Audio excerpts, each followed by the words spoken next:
Listo, ¿sí se ve? Perfecto, muy bien. Esperamos entonces.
Cuando ustedes consideren, me dicen y comienzo.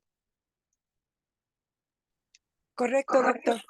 Sí, doctor, me dice aquí el doctor Hamid que esperemos unos 5 minutitos más. Perfecto, hacemos eso. Gracias.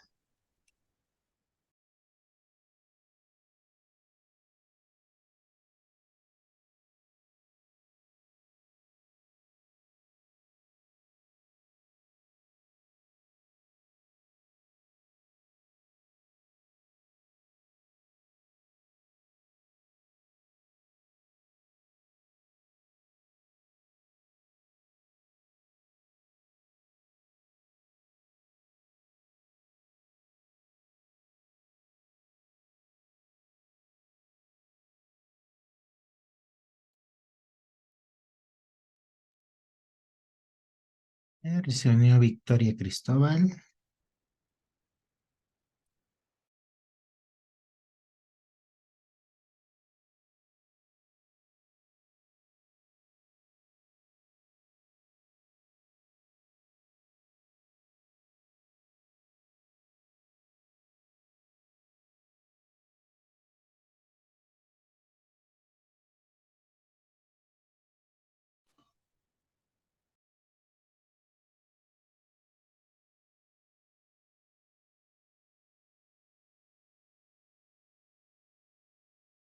Le da preferencia a los que trabajan en estos puestos, ¿sí?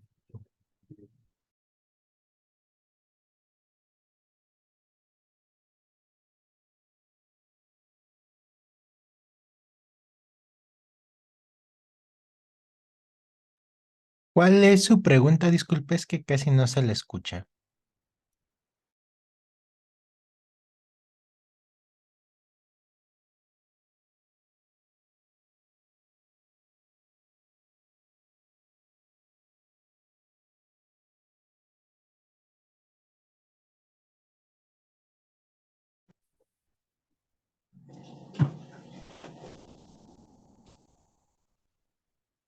La doctora María de la Paz Gómez Balcazar dice, doctor, vimos anestésicos, AINES y antibióticos en general con el doctor Arturo. Perfecto. Muchas gracias. De nada.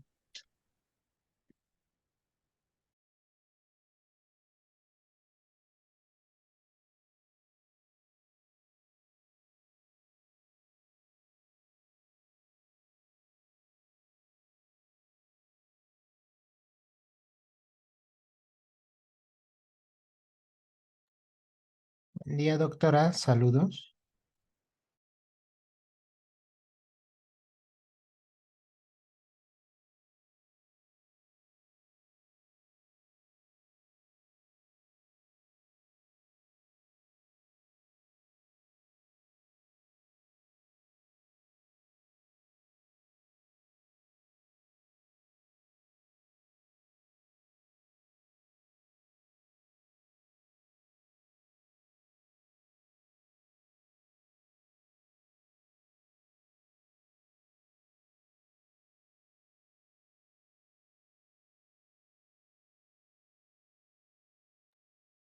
Listo, doctor. Me dice el doctor Hamid que ya puede iniciar. Muchas gracias.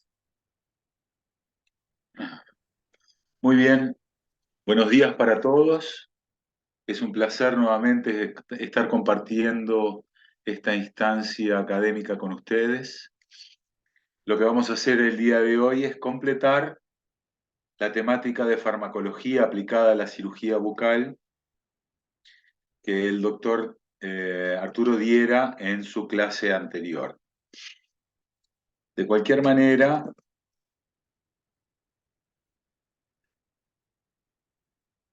esperen un poquito.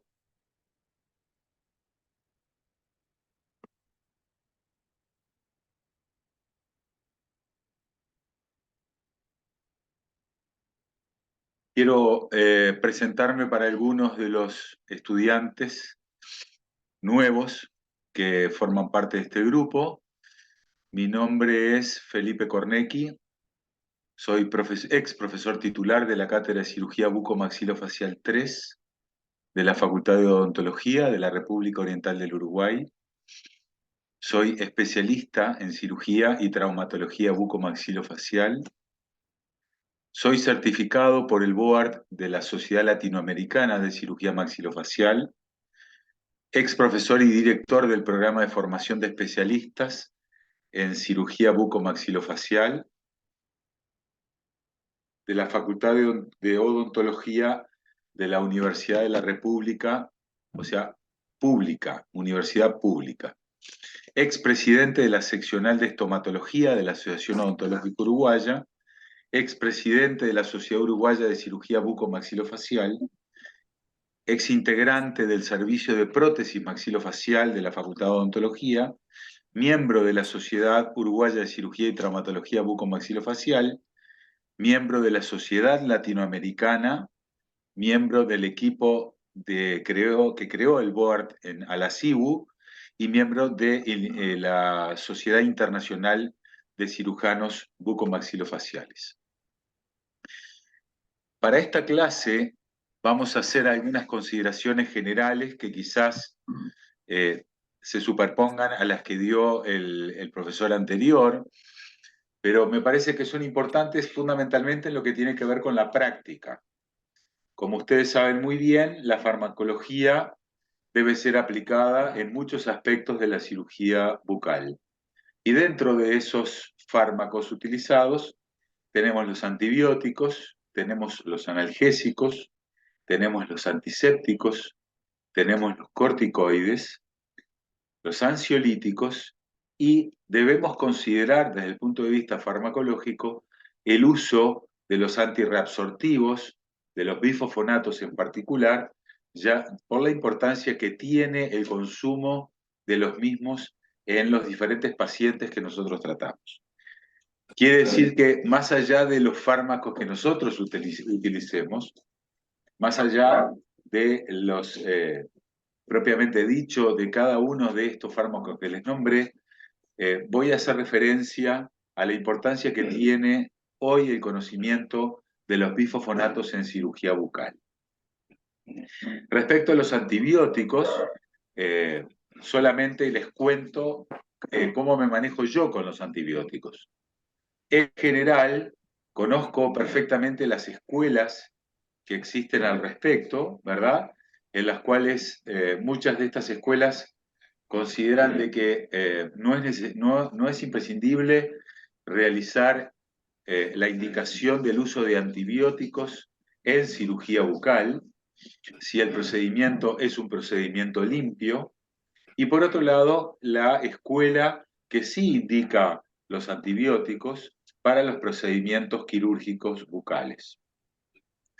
Yo personalmente sigo la escuela de la indicación de los antibióticos, y a mis pacientes en los procedimientos quirúrgicos bucales le indico el antibiótico o la toma del antibiótico 1 hora antes del procedimiento quirúrgico.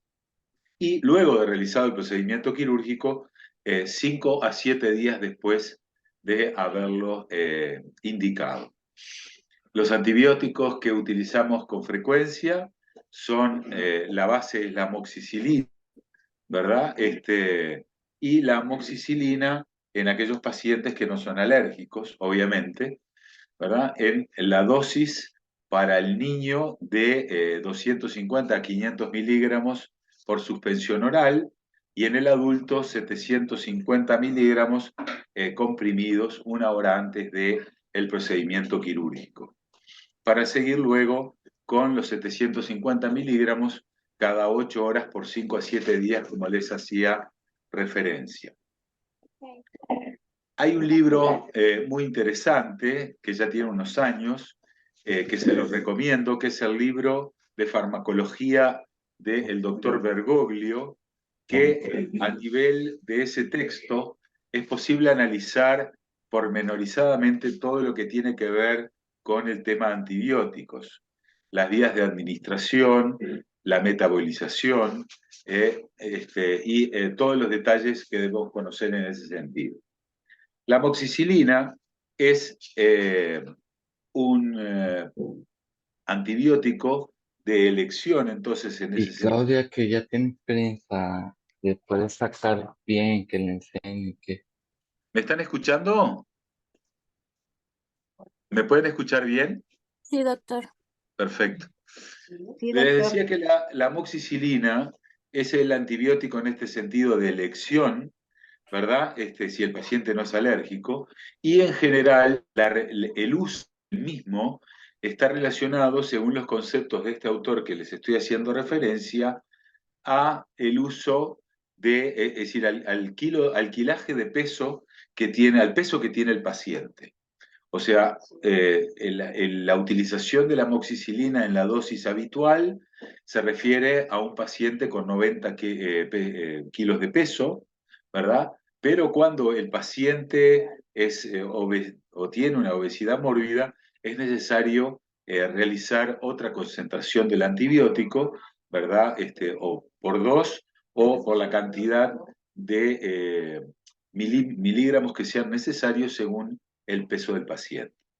Como alternativa al uso de la amoxicilina común, utilizamos, ¿verdad?, la amoxicilina sulbactam o ácido clavulánico como antibióticos para las beta-lactamasas, ¿verdad? Son antibióticos de alternativa que nosotros utilizamos en ese sentido a los efectos de ser más efectivos cuando existe una resistencia al uso de la amoxicilina común. En aquellos casos en los cuales el paciente es alérgico a la amoxidal o a la amoxicilina, el antibiótico de elección para nosotros es la clindamicina. Hasta hace unos años, la eritromicina era el sustituto ideal, pero aquí en Uruguay ya prácticamente no existe el mismo.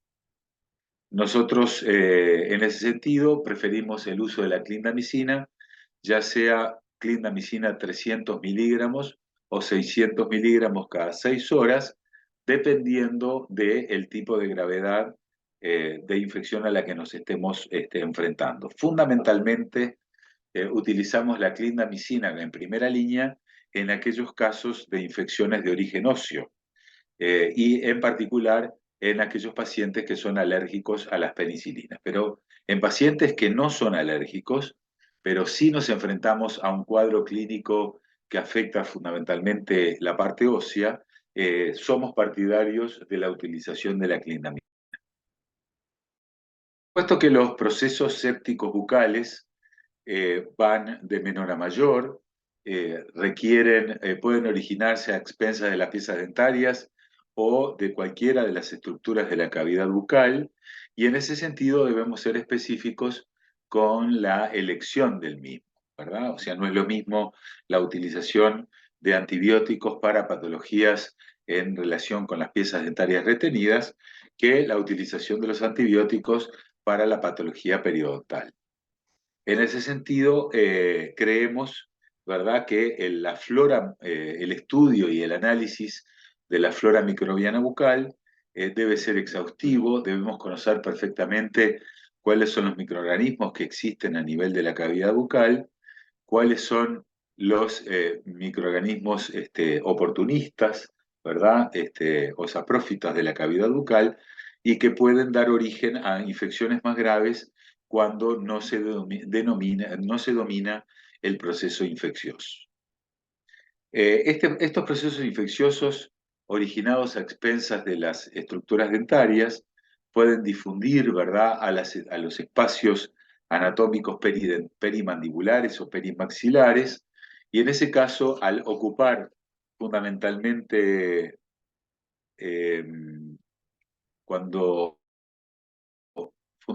esos procesos son más graves, el recurso del uso del antibiótico vía intramuscular o intravenoso debe ser de elección.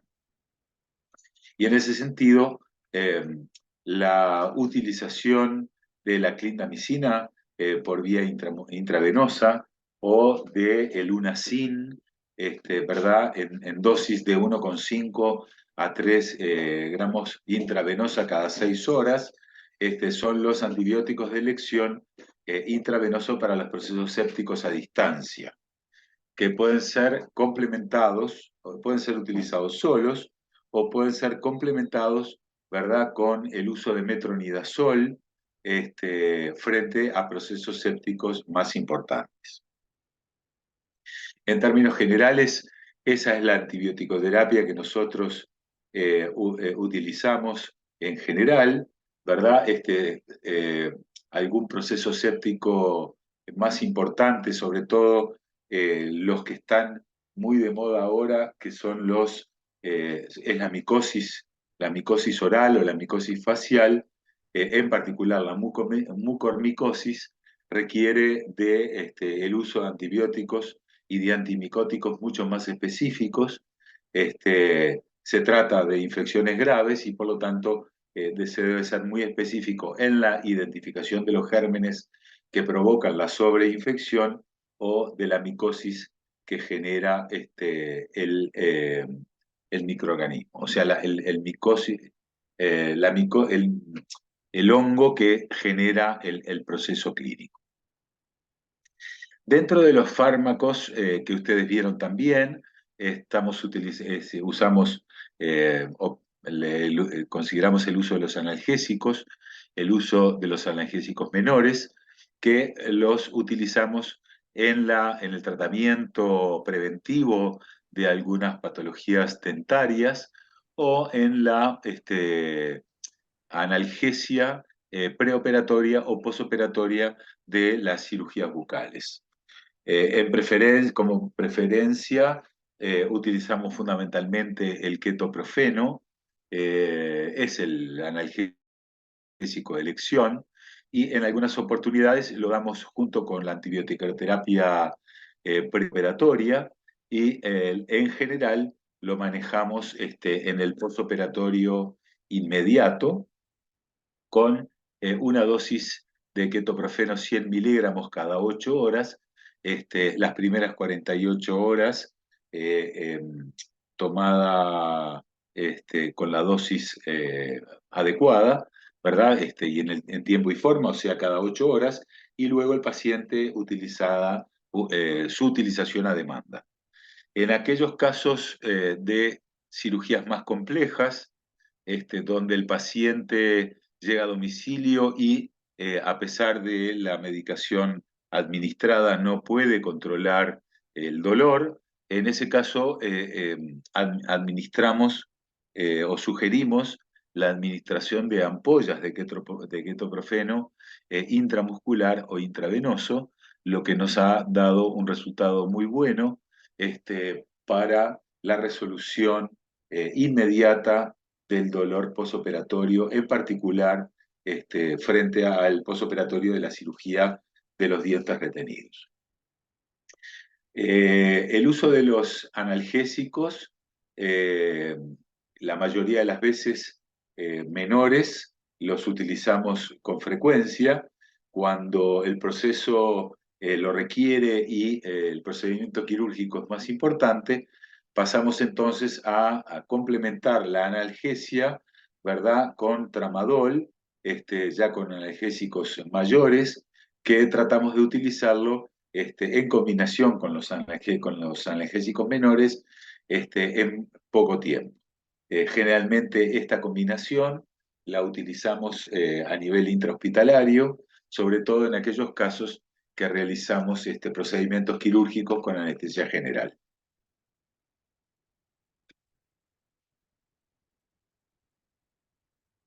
Eso es con frecuencia el analgésico que nosotros utilizamos. Las variables, por supuesto, que pueden darse con otro tipo de analgésicos menores, pero esto es los analgésicos que nosotros utilizamos con frecuencia.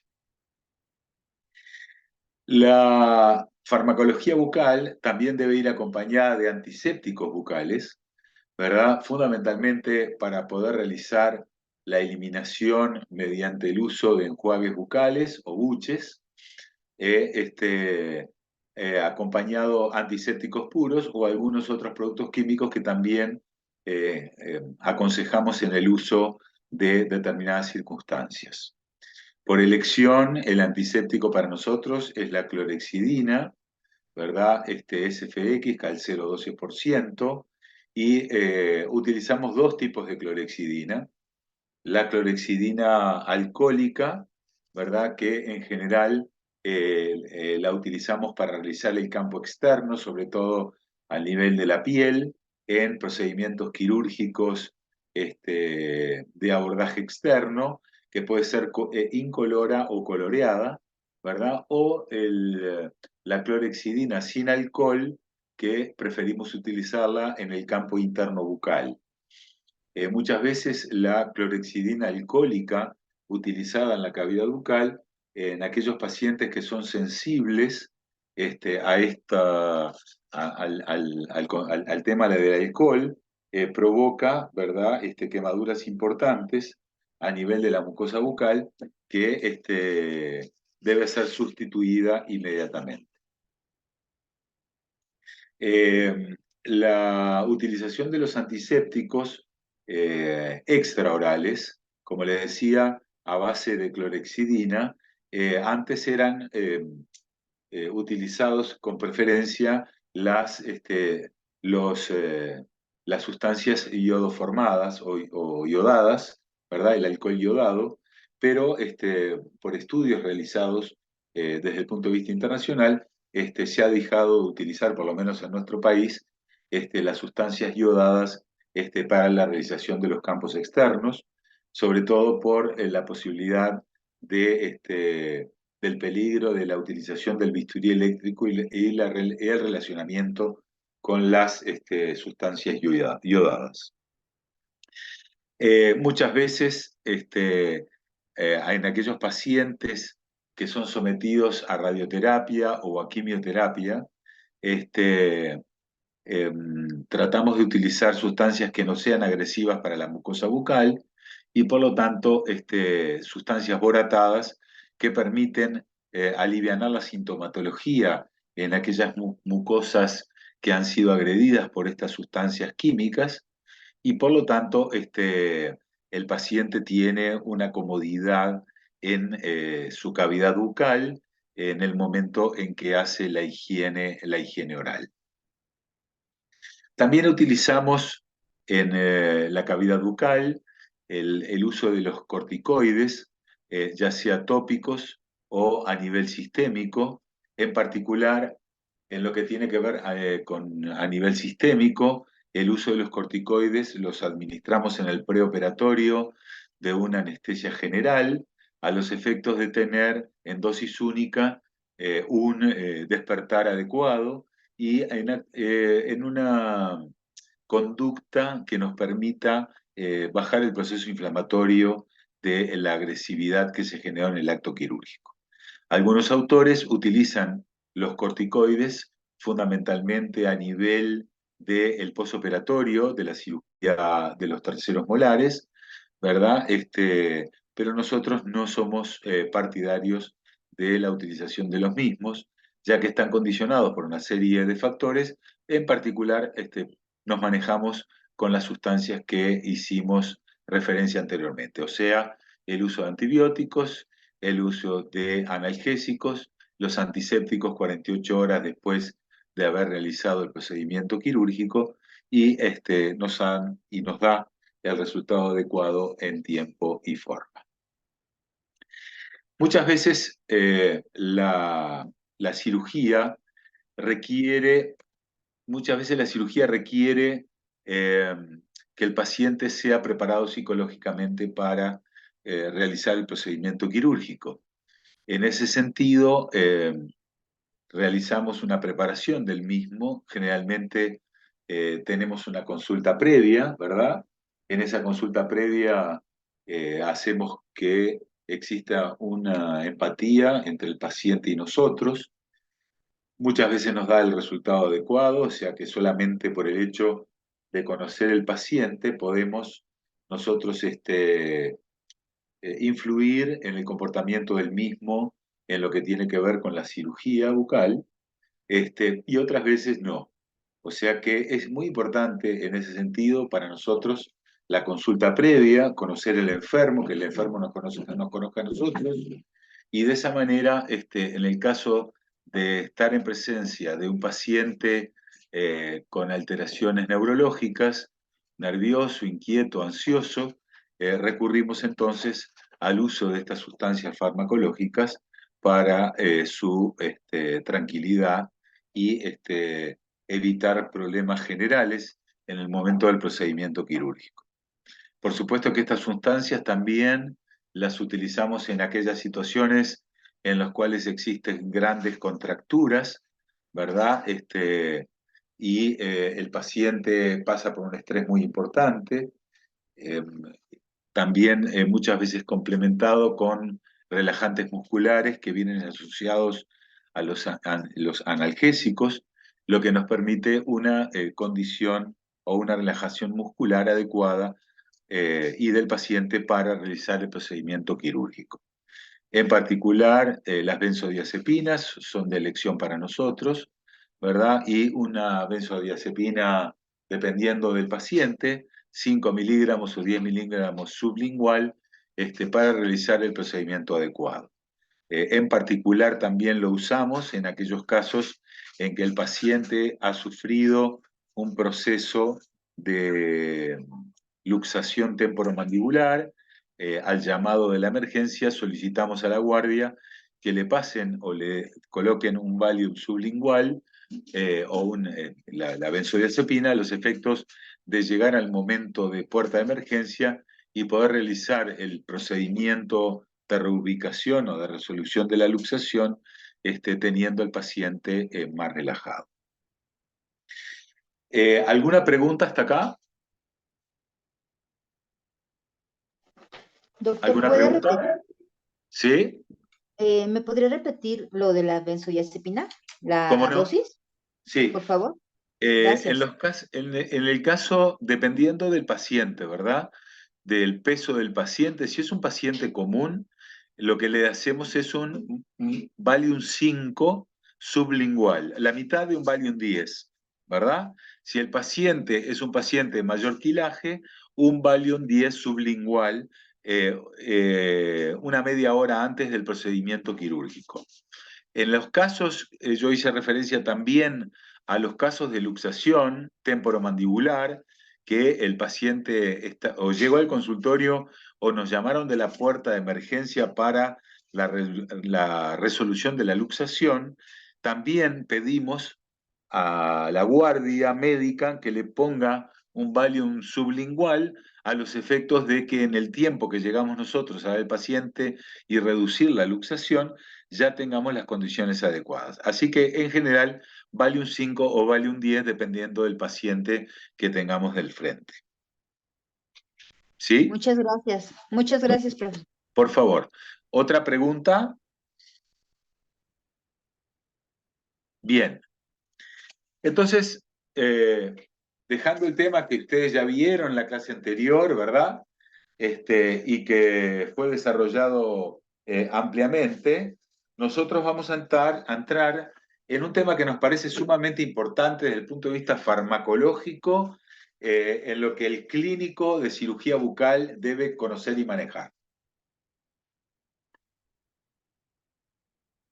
Estos son los antirreabsortivos, resortivos, ¿verdad? Antes conocidos como en el nombre de bifonatos, que deben ser considerados por el cirujano en el momento de su procedimiento quirúrgico. Los antirresortivos son inhibidores de los osteoclastos que han demostrado ser altamente eficaces en el tratamiento sintomático como preventivo de procesos caracterizados por osteolisis osteoclástica, como lo son el mieloma múltiple, las metástasis óseas de cáncer de mama, de pulmón o de próstata. ¿Cuál es el mecanismo de acción de estas sustancias? Con estas sustancias se produce una inhibición de la reabsorción al producir la inhibición o la muerte del osteoclasto, célula clave en el inicio de la reabsorción ósea. Los osteoclastos ingieren los antirresortivos inhibiendo las enzimas que previenen la apoptosis del osteoclasto, es decir, la farnesil-difosfato sintetasa, ¿verdad? FPP, y entonces al ingerir los antirresortivos, ¿verdad? Se produce la inhibición de esta enzima que hacíamos referencia. Con la repetición de la dosis, estas sustancias se van acumulando. Su toxicidad dependerá de la dosis y el tiempo transcurrido. La forma de liberación de estas sustancias es muy lenta. Con la muerte o inhibición del osteoclasto, no se inicia la reabsorción ósea y entonces, al no iniciarse la reabsorción ósea, el hueso no se remodela. La actividad osteoclástica es controlada por los osteoblastos mediante la acción inhibitoria de una proteína llamada osteoprostegerina, esta que compite por los receptores del osteoclasto con un grupo de proteínas que estimulan el osteoclasto conocido como RANKL, es decir, el receptor Activator of Nuclear Factor KB ligand. La aparición de los antirresortivos ha marcado un antes y un después en el tratamiento de las metástasis óseas derivadas del cáncer. Por supuesto, por favor, si tienen alguna duda, me preguntan, ¿verdad? Un documento publicado por la American Association of Oral and Maxillofacial Surgeons del año 2009 define la osteonecrosis de los maxilares provocadas por los bifosfonatos en, en tres características. Si tres de las siguientes características están presentes, si tres de las siguientes características están presentes, estamos en presencia de una osteonecrosis. Primero, el paciente tiene que tener un tratamiento actual o anterior con antirresortivos. Dos, el hueso expuesto necrótico en la región bucomaxilofacial que persiste por más de 8 semanas. Y tres, no hay historia de radioterapia. Este concepto encontrado en el documento de la Asociación Americana de Cirujanos Bucomaxilofaciales es sumamente importante a los efectos prácticos. Los cirujanos debemos tener presente estas características y debe realizarse el diagnóstico diferencial de la necrosis por bifosfonatos con la necrosis o osteoradionecrosis provocada por la radioterapia. Por eso es tan importante esta consideración clínica. Y es muy importante que el cirujano esté en contacto con equipo multidisciplinario o interdisciplinario. El paciente debe ser evaluado correctamente en la historia clínica. El paciente debe tener una evaluación de riesgo quirúrgico adecuada, porque de esa manera el paciente o le vamos a evitar al paciente tener problemas más graves. Ustedes comprenderán que un paciente que recibe antirreabsortivos o bifosfonatos, este paciente no puede ser agredido traumáticamente. Ese paciente nosotros debemos contactarnos con el oncólogo tratante o con el reumatólogo tratante a los efectos de fijar una pauta entre las dos especialidades para el tratamiento del paciente. Doctor, disculpe Y que lo interrumpa. Me un preguntan placer. aquí si va a compartir alguna imagen. Sí, voy a compartir, pero falta un poquito. Ok, más que nada para que estén tranquilos porque creen que no se ve, que está compartiendo y que no se ve. ¿Pero ven la letra? No, nada más lo ven a usted. Ah, nada más me ven a mí. Sí, Entonces, vamos a esperar un poquito, porque no sé por qué. Yo pregunté si se veía, porque no pude compartir. Vamos a ver si podemos compartir de nuevo. Ustedes me dirán. Ahora, ahí ya está compartiendo, doctor. ahí está. Muchas gracias. ¿Ahí estoy compartido? Sí, es correcto. Bien, perfecto. Disculpen, yo pensé, estaba seguro que ustedes estaban viendo la letra conmigo. Ahora ¿Puedo sí ya seguir? está. Ahora Adelante. sí. Gracias, muchas A gracias. usted. Disculpen, ¿eh? Bien, entonces, les decía, tratamiento actual o anterior con antirreabsortivos, el hueso expuesto necrótico en la región bucomaxilofacial que persiste por más de 8 semanas y cuando no hay historia de radioterapia. Este documento del 2009 fue modificado en el año 2014, ¿verdad? Y en el año 2014 se establecieron los siguientes conceptos. Uno, tratamiento actual o previo con agentes antirreabsortivos o antiangiogénicos, ¿verdad? O sea, no son solamente, las precauciones no se deben de tomar solamente con los bifosfonatos o antirreabsortivos, sino que aparecen también los antiangiogénicos que también sufren o generan los mismos problemas que los antirresortivos. Se debe considerar el hueso expuesto o hueso afectado comprobado a través de una fístula intraoral, o sea, nosotros debemos ver en la boca si existe una exposición de hueso intraoral o extraoral en la región maxilofacial durante más de 8 semanas. Ustedes recordarán que muchas veces a nivel de la cavidad bucal pueden ver el tejido óseo expuesto, pero esto puede ser por un traumatismo, puede ser por una úlcera de la mucosa, pero la persistencia de más de 8 semanas de este tipo de lesión del hueso nos está indicando de que existe un factor farmacológico que está actuando a ese nivel, ¿verdad? Y repite de nuevo, siempre considerando que el paciente no haya recibido radioterapia en los maxilares o tenga una enfermedad metastásica obvia de los mismos. Entonces, la osteonecrosis del maxilar por este tipo de medicamentos se determina cuando hay hueso necrótico expuesto, ¿verdad? Fue cambiado por hueso expuesto o hueso que puede probar a través de una fístula intra o extraoral. O sea, tenemos hueso expuesto o tenemos un trayecto fistuloso que nos lleva a la región ósea. ¿Cuáles son agentes o cuáles son los agentes que tenemos que tener presentes? Dentro de ellos tenemos el denosumab, que es inhibidor del RANKL, el bevacizumab, que es un antiangiogénico, o el batalanib, que está en investigación. Dentro de los medicamentos antirresorptivos, los medicamentos se dividen en dos grupos. Ahora están viendo bien, ¿verdad? Sí, doctor. Sí, doctor. Perfecto. Muy bien. Los medicamentos antirresorptivos se dividen en dos grupos, antirresorptivos propiamente dichos y los medicamentos antiangiogénicos. ¿Cuáles son los bifosfonatos nitrogenados? Los bifosfonatos nitrogenados tienen una gran afinidad por el calcio circulante, el calcio sobre las superficies óseas.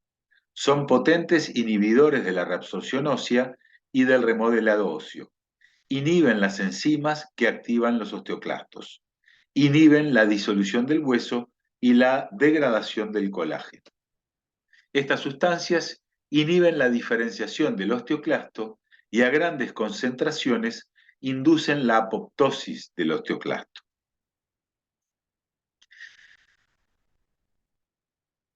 Existe evidencia epidemiológica de la asociación entre el uso de bifosfonatos intravenosos y la osteonecrosis de los maxilares, según este autor que les recomiendo su lectura.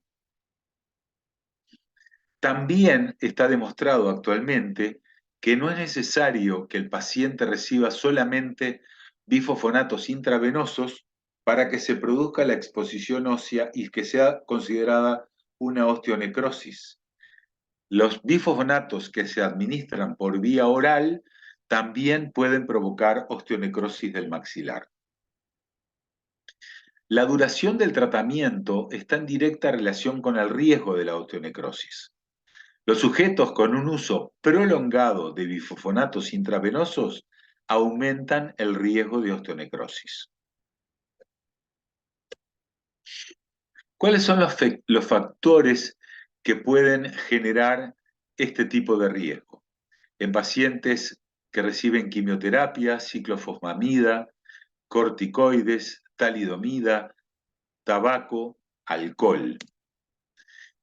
Y existen factores genéticos. Está demostrado que existe una respuesta diferente de los individuos frente al mismo medicamento.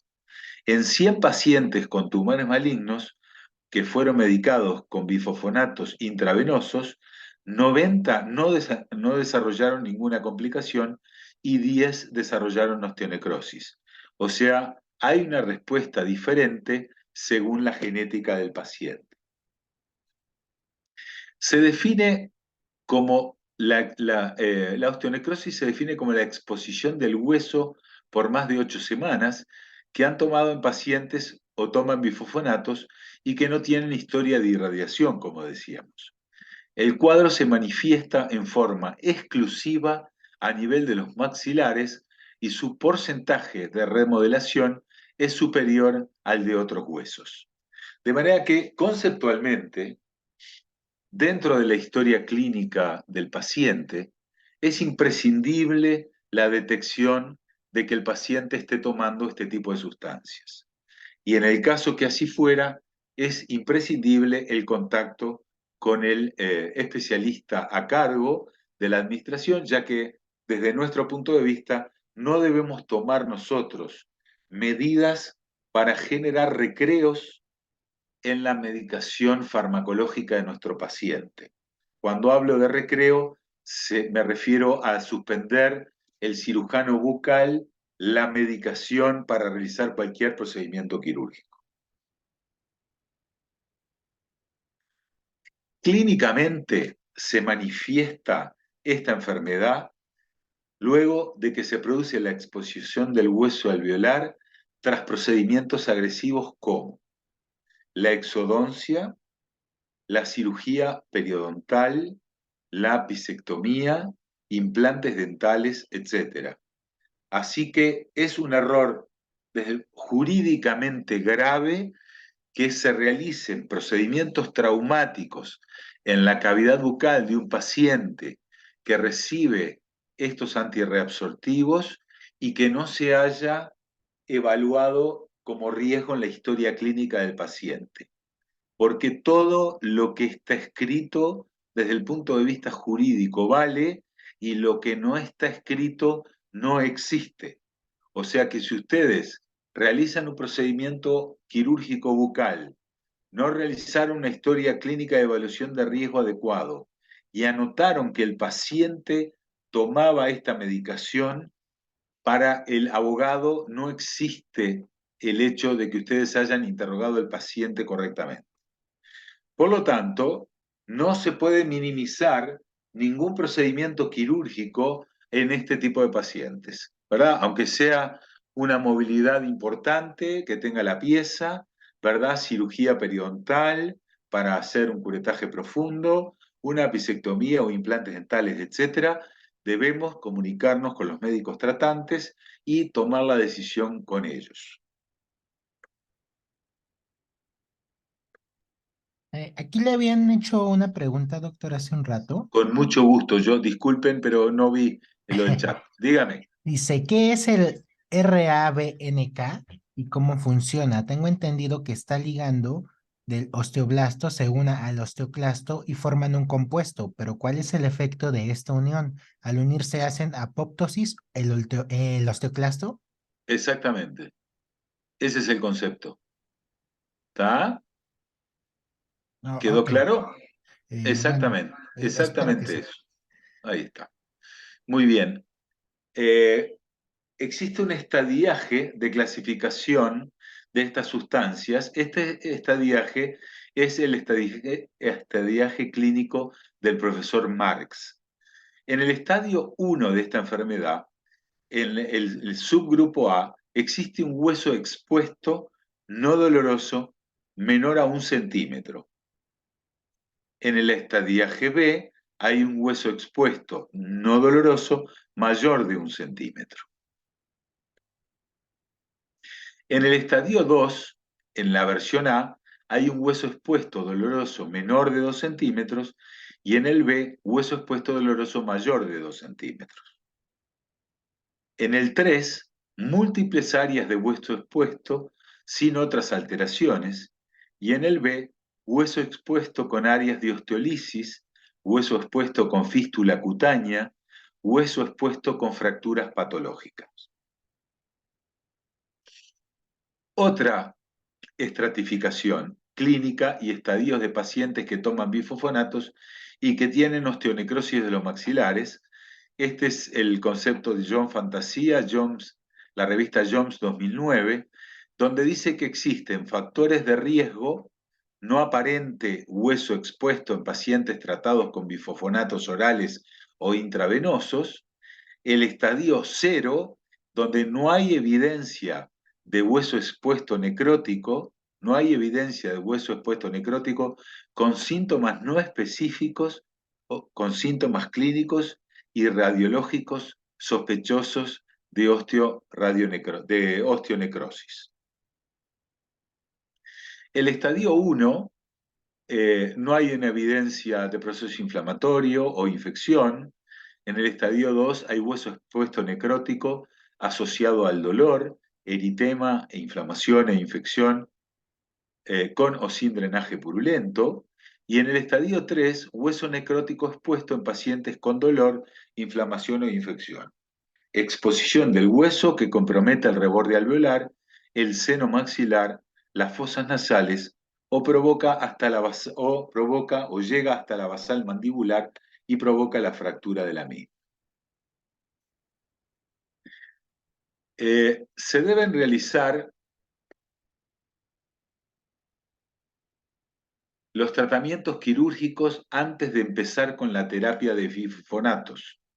O sea, según el comité oncológico al que estamos haciendo referencia, siempre es necesario realizar un tratamiento preventivo antes de que el paciente ingrese en el tratamiento con estas sustancias. Y entonces, si es posible postergar el inicio de la terapia con estos medicamentos, debe realizarse la consulta con el equipo médico tratante. Preparar el paciente, realizar las extracciones adecuadas, realizar el tratamiento periodontal y o la corrección de las prótesis en los pacientes dedentados, porque muchas veces la movilidad, la falta de retención y estabilidad de las prótesis pueden generar lesiones mucosas que traigan como consecuencia a los pacientes que tomen bifosfonatos, ¿verdad? Que provoquen una necrosis también en ese sentido. Un segundito que voy a leer los chats, a ver si tienen alguna pregunta, me han hecho alguna pregunta más.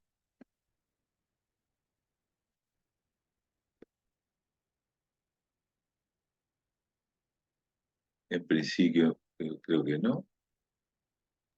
No, no le han hecho más preguntas, doctor. Muy bien, perfecto, muy bien. Seguimos entonces.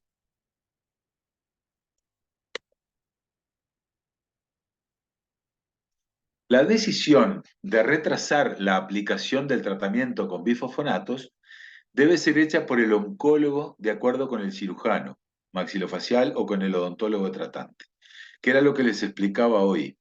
Nosotros no debemos tomar medidas porque estas sustancias tienen prioridad sobre nuestros tratamientos.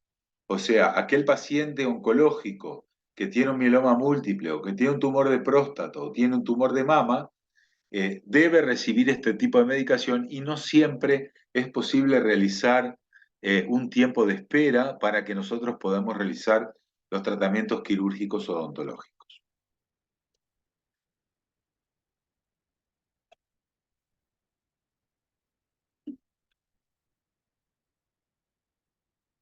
¿Qué debemos hacer nosotros previamente a la aplicación de los bifosfonatos? 1. Eliminar abscesos y dientes en mal estado no recuperables. 2. La rehabilitación de los dientes recuperables, incluyendo endodoncias y cuidados periodontales. 3. Realización de profilaxis dental y control de la enfermedad periodontal. Los terceros molares incluidos, recubiertos de hueso y mucosa, se pueden dejar si no se pueden exodonciar. O sea, se pueden dejar dentro del maxilar si no se pueden exodonciar. Los torus pequeños no requieren extirpación, los grandes y multilobulados se deben extirpar. Como les decía, imprescindible examinar las prótesis del paciente y asegurar su ajuste.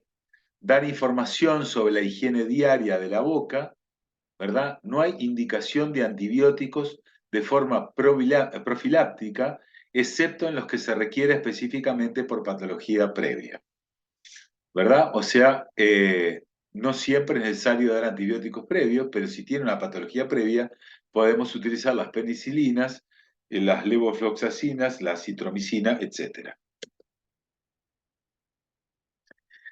¿Qué es lo que hablamos anteriormente? Es todo lo que tiene que ver con la prevención en pacientes que van a iniciarse a recibir bifosfonatos. ¿Qué pasa con los pacientes que están recibiendo bifosfonatos? Estos pacientes es necesario mantener una higiene oral excelente para reducir los riesgos de infecciones dentales o periodontales, revisar y reajustar las prótesis removibles para evitar lesiones de los tejidos blandos, sobre todo los que cubren los huesos. Las prótesis deben ser retiradas por la noche. Se deben realizar en estos pacientes todos los tratamientos lo menos agresivos posibles y solucionarlos mediante tratamientos restauradores a los efectos de evitar el traumatismo directo sobre la zona. Realizar revisiones y limpiezas frecuentes. En casos de periodontitis, hacer curetajes y enjuagues con clorexidina al 0,12%, ¿verdad? Revisiones y limpieza frecuente. En caso de periodontitis, hacer curetajes y enjuagues con clorexidina. Manejo agresivo de las infecciones dentales con procedimientos no quirúrgicos como la endodoncia, amputación de la corona, ferulización si hay movilidad dental, etc. Y agregamos también, ¿verdad? Que no siempre existe un tema de placa bacteriana, sino que muchas veces puede haber una micosis eh, asociada a las zonas de la osteonecrosis, que es necesario manejarlos con antimicóticos orales. Se debe evitar en lo posible los procedimientos agresivos, como decía, exodoncias, implantes, técnicas de aumentos de reborde, cirugías periodontales y periapicales. Si está indicada la extracción por excesiva movilidad dental, poner una cobertura antibiótica y avisar el riesgo de osteonecrosis. Si no hay más remedio que realizar el procedimiento quirúrgico, se debe hablar con el paciente, hacer firmar el consentimiento y que el paciente esté informado en la posibilidad de que se presente la osteonecrosis luego del procedimiento dental.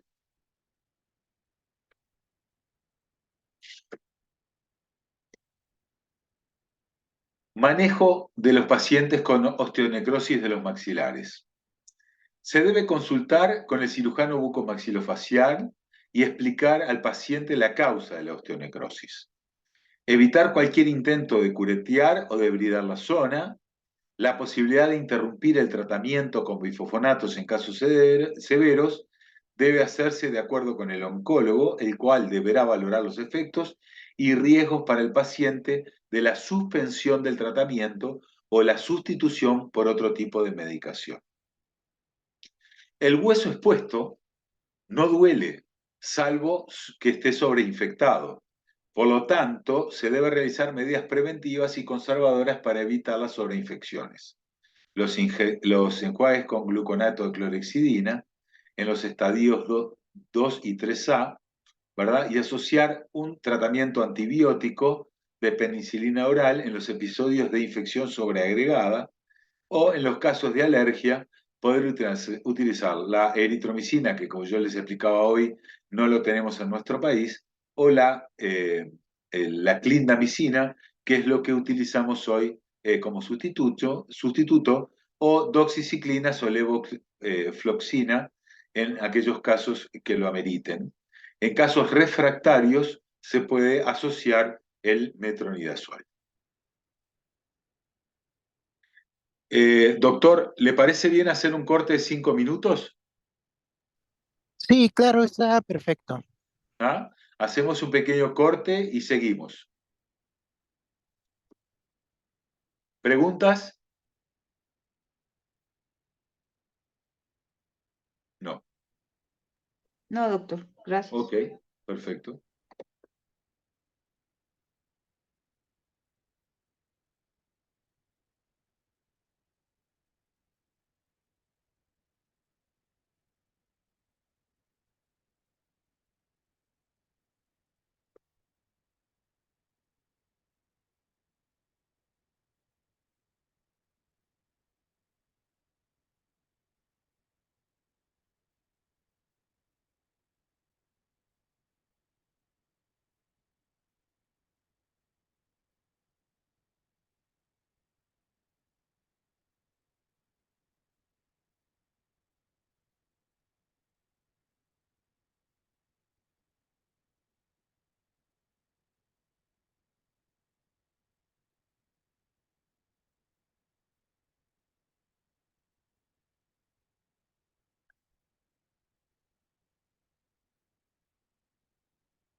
¿Seguimos? ¿Les parece bien? Adelante, doctor. En el estadio 3B, regímenes anteriores, se requiere un tratamiento más agresivo. A petición del paciente puede existir una fractura patológica y se debe o está indicado realizar una resección marginal o segmentaria y colocar una barra de reconstrucción que no siempre se puede.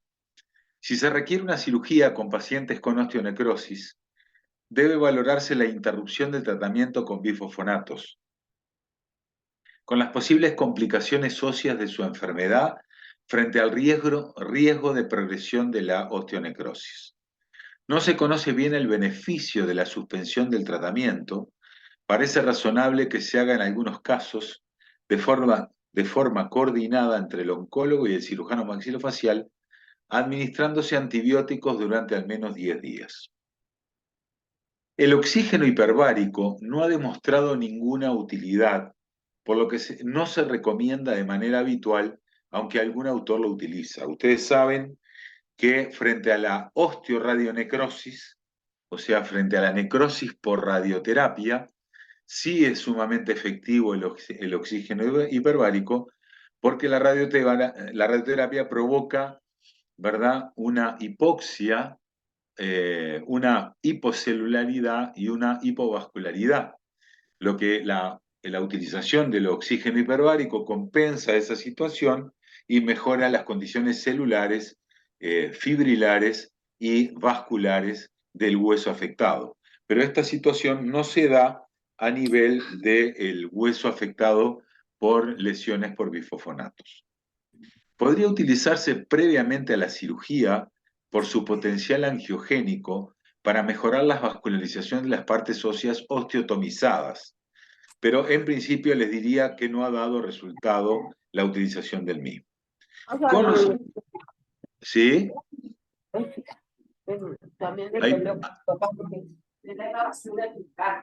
Hola, ¿hay alguna pregunta? Porque se No, creo escuchó que no, ya le silencié el micrófono. Ok. Con los implantes osseointegrados no existe un consenso uniforme. El problema es que según el hueso que esté comprometido, o sea, se supone que si el paciente recibe bifosfonato, tanto el maxilar como la mandíbula están comprometidos. Pero muchas veces sucede que se manifiesta en uno de los sectores, o en un hemimaxilar o en una hemimandíbula. Personalmente no pongo implantes en pacientes que están recibiendo bifosfonatos. Otras indicaciones alternativas de patología para el uso de los bifosfonatos son la osteoporosis, la hipercalcemia, la enfermedad de Payet, el mieloma múltiple, las metástasis de mama, pulmón, próstata y otros, y tumores a células gigantes de los maxilares. Otras patologías, como les decía, tumor a células gigantes de la región apendicular, osteogénesis imperfecta, tipo 1, 2, 3, 4, 5, 6 y 7, displasia fibrosa, enfermedad de Gaucher, osteomielitis, o para tratar áreas osteolíticas con pérdida de los implantes. Los bifosfonatos orales son causa de osteonecrosis de los maxilares. Es aconsejable leer al profesor Azael en cuanto a este concepto. Durante mucho tiempo se pensó que no eran o que eran menos agresivos en ese sentido. Juega un rol muy importante en disminuir la capacidad de cicatrización de la mucosa oral y el comienzo de la osteonecrosis. Vanden, Binger y colaboradores reportaron 244 pacientes con osteonecrosis y solo 5 de ellos recibieron bifosfonatos orales y 5 alendronatos. En la revisión se estima el riesgo de 1 a 10.000 en el tratamiento por año. Existen cofactores en el desarrollo de la osteonecrosis con bifosfonatos orales. Extracciones dentales en pacientes con historias de altas dosis de bifosfonatos orales, pacientes que reciben altas dosis de corticoides por fiebre reumatoidea, pacientes diabéticos y avanzados en estados de arteriosclerosis, pacientes con carcinoma gástrico, fumadores y obesidad.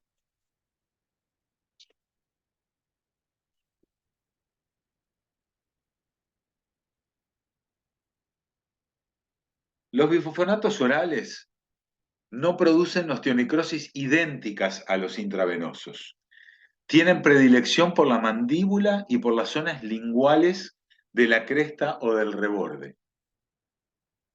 La mayoría de los estadios que se presentan son 0, 1 o 2. O sea, no tienen los estadios que vimos para los bifosfonatos intravenosos. La mayoría se resuelve espontáneamente al eliminar la medicación y los tejidos blandos cubren la zona. El abordaje quirúrgico en el estadio 1 requiere un manejo local, ¿verdad? En el estadio 1 requiere un manejo local.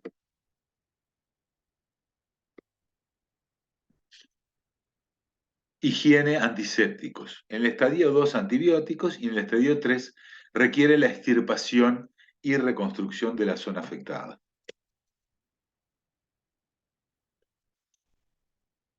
Un momentito, por favor.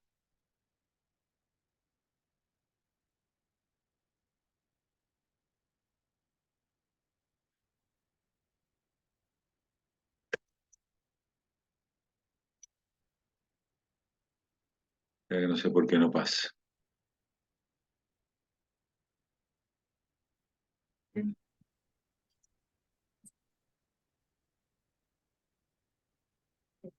Está bien frío, mamá.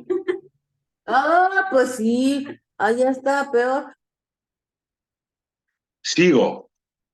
El abordaje quirúrgico es extremadamente bajo en estas osteonecrosis, como les decía, ¿verdad? En las orales. ¿Cuáles son los medicamentos antiangiogénicos? Interfieren en la formación de nuevos vasos sanguíneos en lugar de detener el crecimiento de células tumorales, mediante la unión de diversas moléculas interrumpiendo la angiogénesis. Mecanismos de acción implica el factor de crecimiento angiogénico o factor de crecimiento endotelial vascular y sus receptores, demostrando eficacia en el tratamiento de los tumores. Hay dos tipos de medicamentos: anticuerpos monoclonales, intravenoso que bloquea el receptor o factor de crecimiento, como es el bevacizumab, o moléculas pequeñas que determinan el bloque mediante la unión a receptores específicos, sunitinib y sorafenib. Los mecanismos patogénicos del denosumab, bevacizumab y sunitinib, relacionados con la osteonecrosis maxilar, han sido poco investigados aún. Recuerden que este tipo de sustancias son bastante nuevas y por lo tanto no tienen demasiado conocimiento respecto a la respuesta con ellos. El denosumab en particular son sustancias que se metabolizan más rápidamente que los bifosfonatos anteriores. Todos los fármacos mencionados tienen algún efecto inhibidor sobre la maduración y la actividad de los osteoclastos, disminuyendo la respuesta inmunológica del huésped. Vamos a ver una paciente que concurre a la consulta, ¿verdad? Habiendo recibido bifosfonatos intravenosos y en el procedimiento de la evaluación del riesgo no se toma en cuenta este tema, se le realiza la extracción de un resto radicular y la paciente presenta, como ustedes pueden ver la imagen. ¿Ven la imagen? Sí, doctor.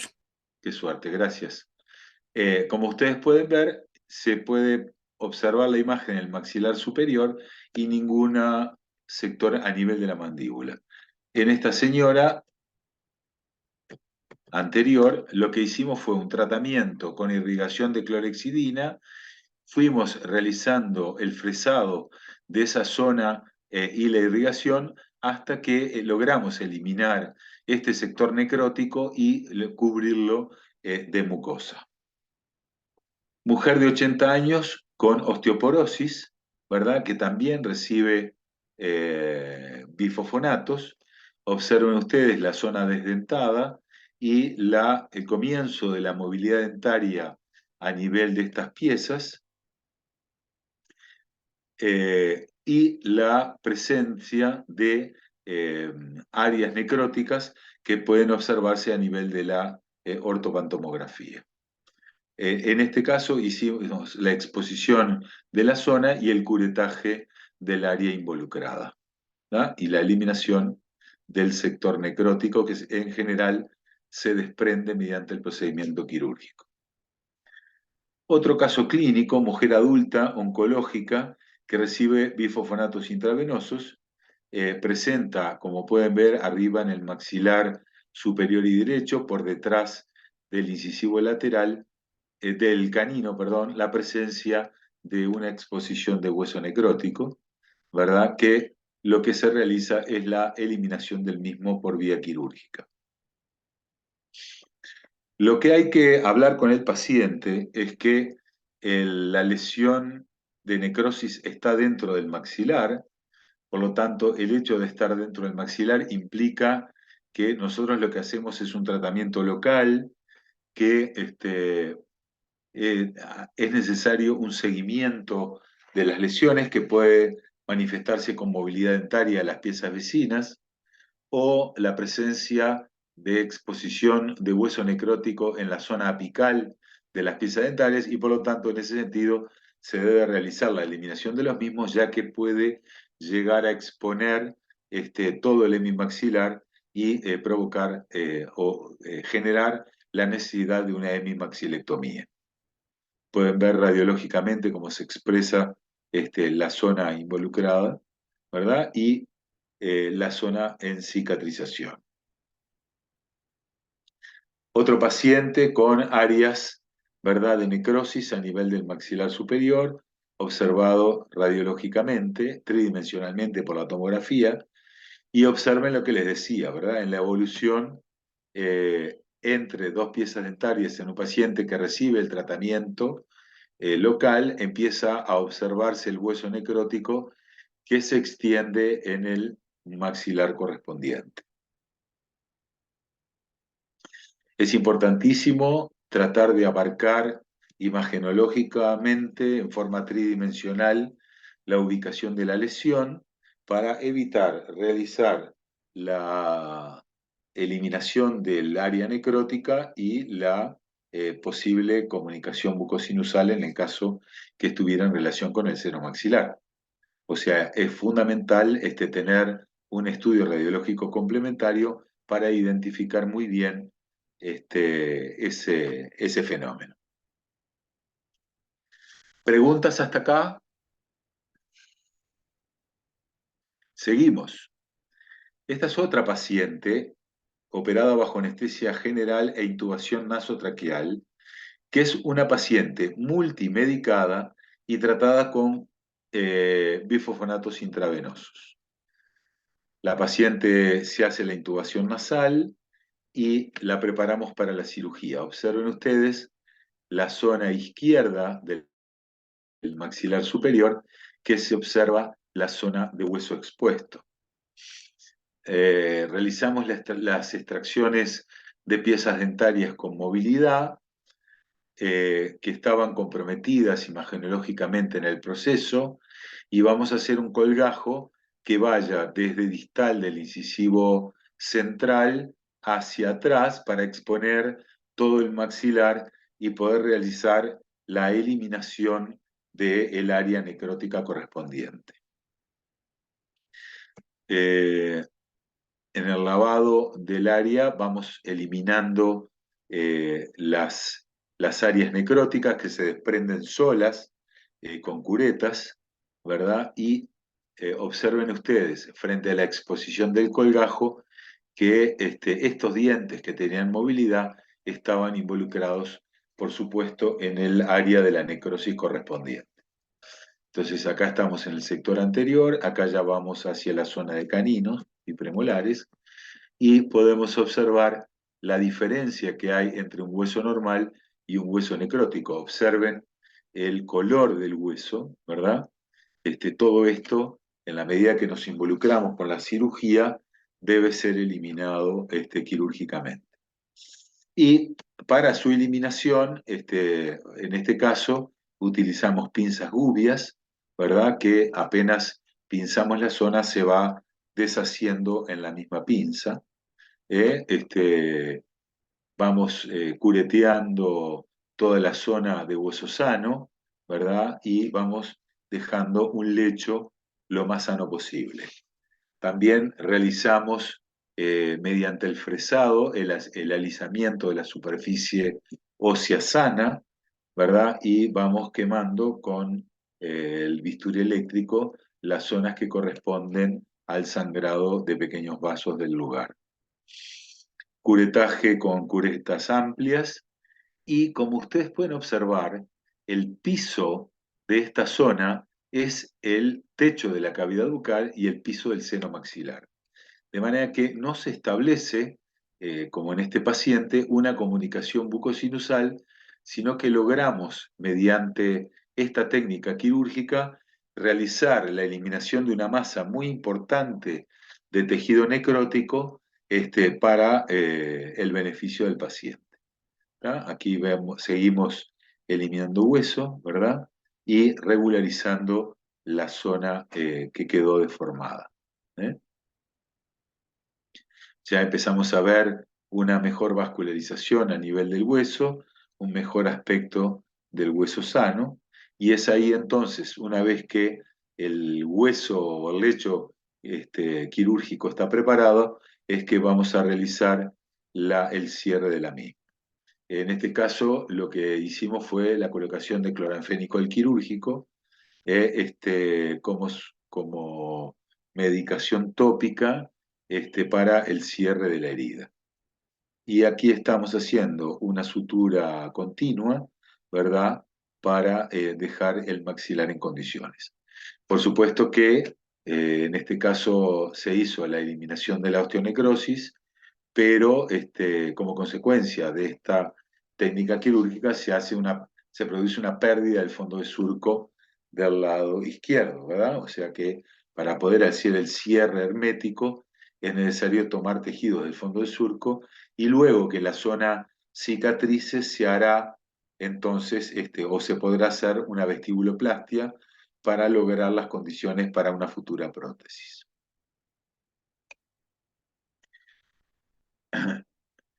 Es muy importante tener presente y realizar una valoración histopatológica de los elementos eliminados, ¿verdad? Y de la medicación utilizada. Acá tenemos otra paciente que fue de 47 años. Esta es una paciente muy especial que quiero que presten atención al caso clínico. Es una mujer de 47 años que concurre a nuestra consulta y que tiene una historia de un tumor a células gigantes que le encuentran en la vértebra dorsal 9. Esto es en Barcelona. Le hacen una primera operación y le encuentran una recidiva tumoral postquirúrgica, y cuando realizan el tratamiento de la recidiva de la recidiva de la primera cirugía, la paciente queda parapléjica postquirúrgica. Una paciente sana que tiene un tumor a células gigantes a nivel vertebral, que la operan primero, pero cuando le hacen la operación de la recidiva o de la persistencia, no está claro el tema, queda parapléjica. La paciente empieza a consumir ácido solendrónico o a recibir ácido solendrónico intravenoso cada 4 o 6 meses.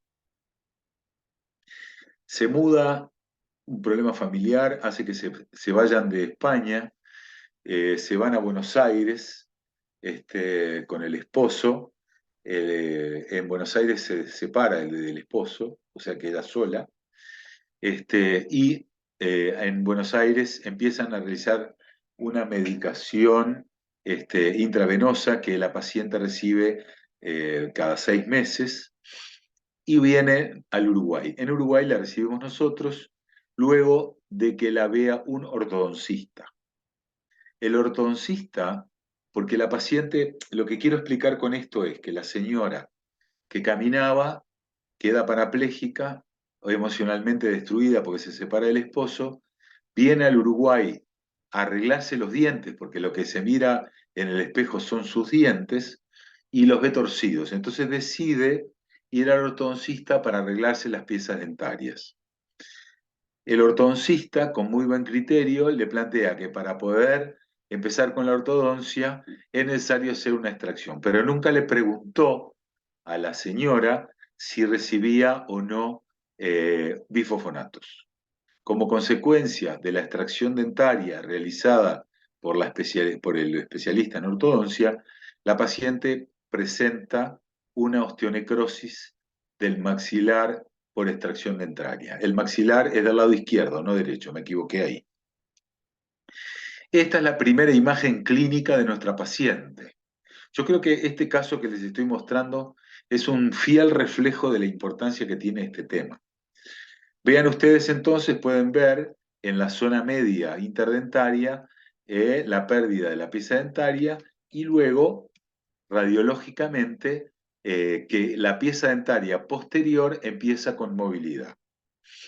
La osteonecrosis se instala a esta altura, ¿verdad? En el alvéolo vacío, pero la pieza posterior empieza con movilidad y requiere una extracción. Pedimos tomografía y podemos observar a nivel tomográfico cómo la zona operada presenta la osteonecrosis y que las zonas que corresponden al alvéolo dentario de la pieza vecina empiezan a destruirse. Ven ustedes entonces cómo el ligamento periodontal desaparece y cómo todas estas piezas dentarias sufren el proceso de la osteonecrosis correspondiente, que va desde el canino hasta la zona del último molar, que es la pieza que tuvimos que sacar. Esta es la secuencia que nosotros vamos realizando a medida que va pasando el tiempo y piezas dentarias que vamos sacando, y la única pieza que va quedando es el canino, que también en poco tiempo la tuvimos que sacar. Lo importante de esto además es manejar la presencia del piso sinusal que está indemne, o sea, no hay una comunicación bucosinusal del lado izquierdo, sí hay hueso necrótico, ¿verdad? Acá tienen entonces otra toma tomográfica de la zona correspondiente a la osteonecrosis y cómo la osteonecrosis va avanzando, ¿verdad? Y va comiéndose tal cual todo el sector izquierdo de su maxilar. Aquí se puede ver que existen, o aparentemente existiría una comunicación que clínicamente tiene hueso que lo cubre, ¿verdad? Y esta es la situación clínica que nos va sucediendo a medida que vamos sacando las piezas dentarias. El proceso de cicatrización de esta paciente, ¿verdad?, involucra desde canino a distal, pero por encima del canino aparece alguna zona osteonecrótica que amerita que realicemos la extracción del canino correspondiente. Acá la señora nos pide por favor que no le saquemos más piezas dentarias, pero la presencia de esta lesión por encima del ápice del canino no nos dejó más remedio que realizar el curetaje y la extracción correspondiente. ¿Por qué les muestro este caso? Porque había una desesperación muy importante en la paciente, no había técnica quirúrgica que pudiera reconstruir esto. Los protecistas maxilofaciales que tenemos en Uruguay le plantearon la posibilidad de realizar prótesis con retenedores. La señora no soportaba el uso de prótesis con retenedores y por lo tanto nosotros planteamos realizar un procedimiento quirúrgico con la confección de prótesis customizadas que estábamos ya empezando a hacer en Uruguay ya hace un tiempo. Para eso pedimos un estudio digital de la paciente, ¿verdad? Donde podemos ver que el canino también, la zona del canino también está comprometida. el incisivo lateral y el incisivo central también comprometidos, y por lo tanto, desde el punto de vista digital o en forma digital, se planifica realizar una guía de corte que involucre estas piezas dentarias, ¿verdad? Incluyendo el incisivo central, que se va a eliminar, pero la guía de corte va a pasar por el alvéolo del central. ¿Me siguen? ¿Hola? Sí, ¿Están ahí? doctor. Ah, perfecto. Entonces, Sí. vamos a hacer la extracción del lateral, vamos a extraer el central 21, pero la línea de corte va a pasar por el alvéolo del 21.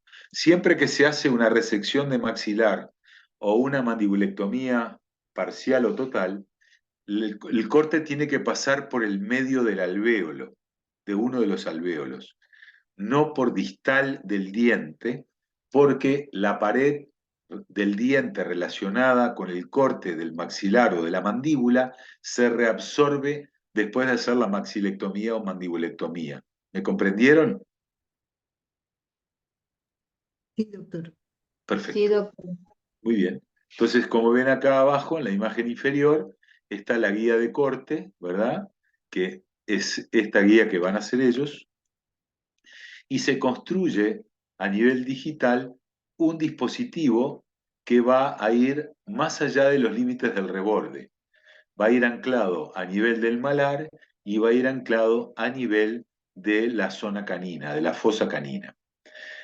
Este dispositivo lleva 3 implantes que están unidos a la superficie de la prótesis y, como ustedes pueden ver en estos cortes, estas imágenes nos permiten ver estos implantes que van roscados en este dispositivo y la adaptación que tiene el dispositivo a la parte sana de ese sector de la cara. Estos dispositivos tienen una malla que permite el pasaje de los vasos en la cicatrización. Es más corto el diseño que el anterior, tiene estas 2 zonas donde van los tornillos que se colocan igual que en traumatología o en cirugía ortognática, ¿verdad? Esta ubicación de los tornillos está perfectamente ubicada desde el punto de vista imagenológico, porque por transparencia en el manejo, en este manejo digital, ustedes pueden ver correctamente cuál es la longitud de los tornillos que pueden usar. Acá se pueden usar 6 milímetros, acá 5 milímetros, y a nivel del malar los 5 milímetros de los tornillos. Y también hicimos o le solicitamos a los ingenieros que colocaran tornillos de 5 milímetros y 6 milímetros en la zona palatina para darle la estabilidad al dispositivo y que no tuviera desplazamiento laterolateral ni anteroposterior, ¿eh? O sea que tuviera estabilidad. El doctor Ricardo Bravo le pregunta, al ser este procedimiento quirúrgico también, ¿no existe también riesgo de osteonecrosis secundaria a este nuevo procedimiento reconstructivo quirúrgico? Muy buena pregunta. Le decimos al doctor, ¿cómo es el apellido del doctor Bravo? Ricardo Bravo. Ricardo Bravo. Le decimos al doctor Ricardo que hicimos una exhaustiva revisión de la literatura y no encontramos en la literatura información que nos dijera que el proceso de osteonecrosis en el maxilar correspondiente, en este caso el izquierdo, se extendiera hacia el malar o hacia la zona de la fosa canina. Quiere decir que las zonas de la osteonecrosis se topografían en la zona del proceso alveolar, no en la basal del maxilar. ¿Me explico? Sí, doctor. Bien. Sí, sí, Por doctor, su- muchas gracias. No, está bien, pero quiero decirle además que yo no puedo tener la garantía de que eso pasara o no pasara. En la revisión bibliográfica no encontramos esa información y tampoco encontramos información de que pasara la línea media del maxilar. Y hasta ahora, ya lleva 2 años de operada esta señora, la lesión no ha atravesado al lado del 11, del 12, del 13, o sea, el hemimaxilar superior derecho no está comprometido con osteonecrosis. O sea, dimos dos conceptos que nosotros no sabíamos y tuvimos que estudiarlos. Uno es que el piso del seno no estaba comprometido, el malar y el maxilar no se comprometen en la osteonecrosis, ni la osteonecrosis pasa a la línea media, por lo menos hasta ahora, ¿saben? Esto es entonces la situación. Nos manejamos de esta manera después de hacer la revisión frente a la desesperación de la señora en no querer quedar con todas sus mutilaciones. ¿Me explico? Sí, Esta es Sí, la guía de doctor. corte. ¿Cómo? Sí, está bien. Ok. Esta es una guía en acrílico o en resina que, esperen un poquito, que nos permitió utilizar la guía de corte, realizar los cortes correspondientes, reposicionar la prótesis customizada y luego ir con la prótesis correspondiente metálica, impresa desde el punto de vista metálico, y llevar ya las piezas dentarias como para realizar la colocación de las mismas en el mismo acto quirúrgico. Esta es la situación quirúrgica, donde pueden ver entonces los procedimientos, el colgajo que utilizamos para realizar este procedimiento, el marcado del mismo, ¿verdad? La cirugía correspondiente, la extracción de las piezas que teníamos planificadas, la eliminación del hueso necrótico, ¿verdad? Y acá, como pueden ver, tenemos la guía de corte que nos tiene que permitir una adaptación perfecta de este ángulo recto, ¿verdad? Al ser colocado en el hueso, debemos desgastar con sierra y dejar este ángulo recto perfecto porque es la zona donde se va a posicionar el dispositivo después, ¿no? Aquí estamos realizando la fijación del dispositivo. Este era el dispositivo original. Perdón, esta imagen no se ve bien, pero el dispositivo fue cubierto con bola de billar, ¿tá? Para realizar el cierre. Este es el posoperatorio inmediato de la señora. Esto ya es más tarde, ¿verdad? Con un provisorio en la zona posterior.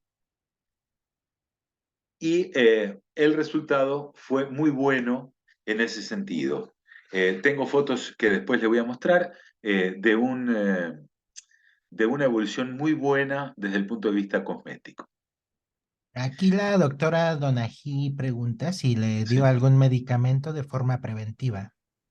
En la cirugía, antibióticos, corticoides y analgésicos, nada más. Gracias, ¿De doctor. acuerdo? Perfecto. Entonces, la osteonecrosis afecta predominantemente a pacientes de edad media y avanzada, mujeres preferentemente, la mandíbula como localización más frecuente, y luego de los procedimientos dentales invasivos.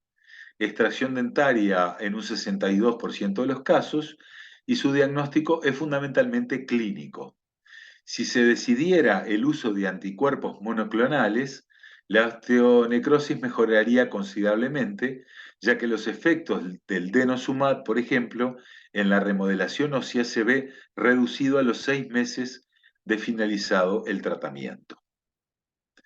Preferentemente, el tratamiento, se debe realizar tratamientos conservadores, curetajes para limpiar secuestros óseos, biopsias de hueso removido y, si no tiene enfermedad maligna, hacer la transición progresiva. Con respecto a la oxigenación hiperbárica, existen, como yo les decía, algunos autores que sí la aceptan. Por lo tanto, yo considero que debemos conocer la misma para tenerla presente en el caso de que existan cambios de opiniones respecto a la utilidad de la oxigenación hiperbárica. En general, siguiendo los conceptos de Iriarte, la oxigenación hiperbárica es una modalidad terapéutica física que se fundamenta en la obtención de presiones parciales de oxígeno elevadas al respirar oxígeno puro en el interior de una cámara a una presión superior a la atmosférica. Esto es, si el paciente, antes de recibir procedimientos quirúrgicos y empezar con la medicación, requiere un mejoramiento de la oxigenación y vascularización del maxilar, podemos hacer de que exista un procedimiento de una terapéutica oxigenación hiperbárica para mejorar las condiciones locales. ¿Cuáles son los efectos de la oxigenación hiperbárica? La oxigenación hiperbárica tiene un efecto volumétrico y solumétrico. El efecto volumétrico se debe al efecto de la presión ambiental y se basa en la ley de Boyle y Mariotte, la cual postula que en el organismo humano la elevación de la presión ambiental disminuye de forma proporcionalmente inversa al volumen de todas las cavidades orgánicas aéreas que no estén en contacto con la vía respiratoria. Este efecto es totalmente reversible al cesar la hiperpresión y restablecer el valor de la presión atmosférica. Este es el ejemplo de disminución de las burbujas en el caso del embolismo gaseoso. Esto es lo que se utiliza para el tratamiento de los buzos en la marina, ¿verdad? La descompresión luego de la sumersión en profundidades importantes.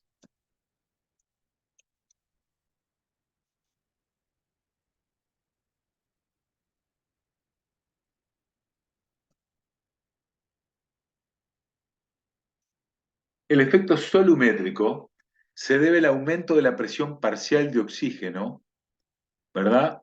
Y se basa en la ley de Henry, que sostiene que al respirar oxígeno puro en un ambiente hiperbárico, se produce un aumento progresivo de la presión arterial venosa y tisular.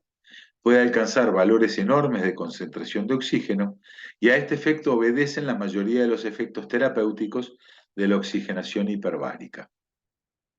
El efecto solumétrico se usa para la corrección de la hipoxia tisular general o local por gradiente de difusión simple. Para la corrección de hipoxia local se le dice efecto Robin Hood, o sea, se saca oxígeno de un lado para llevar a otro, aumenta las defensas frente a las infecciones y eliminación se utiliza también para la eliminación rápida de la carboxihemoglobina. ¿Cuál es el mecanismo de acción de la oxigenación hiperbárica? Es la hiperoxigenación, la vasoconstricción, la actividad antimicrobiana, la proliferación fibroblástica, la neovascularización, mejora la función osteoblástica y aumenta la deformidad eritrocitaria.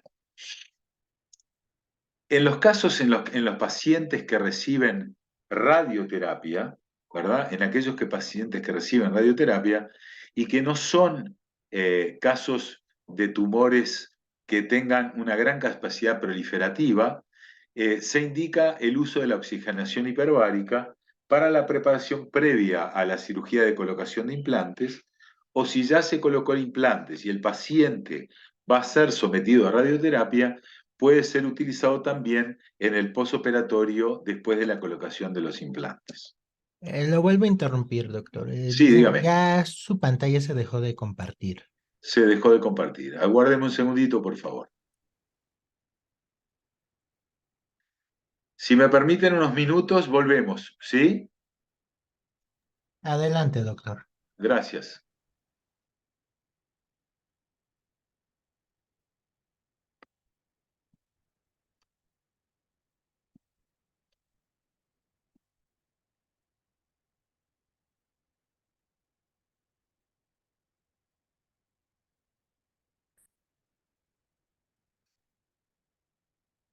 La clase de hoy va a terminar acá, doctor. ¿Es esto lo que yo tenía para transmitirles hoy? Y me gustaría saber si tienen más preguntas para hacerme. Ok, doctores, ¿alguna otra pregunta que tengan?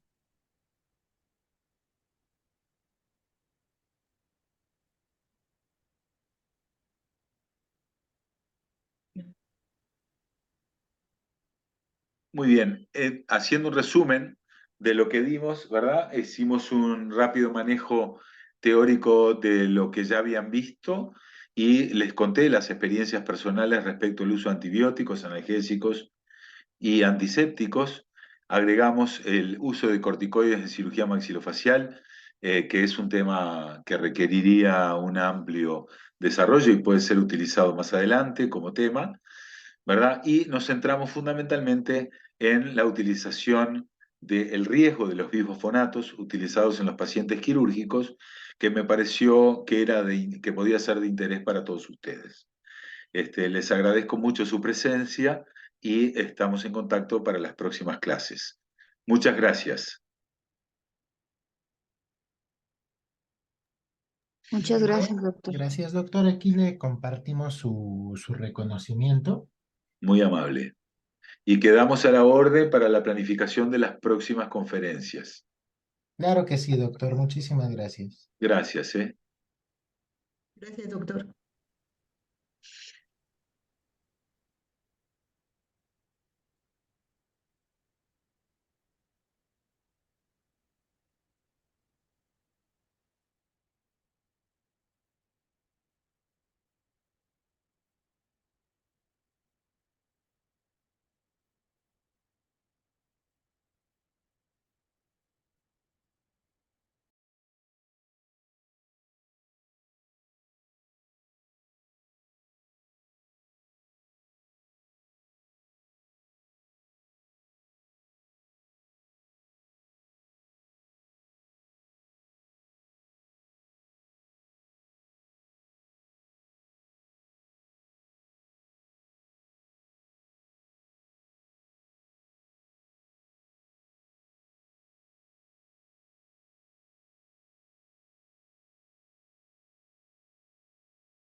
Gracias, doctores, por acompañarnos y que tengan muy buen día.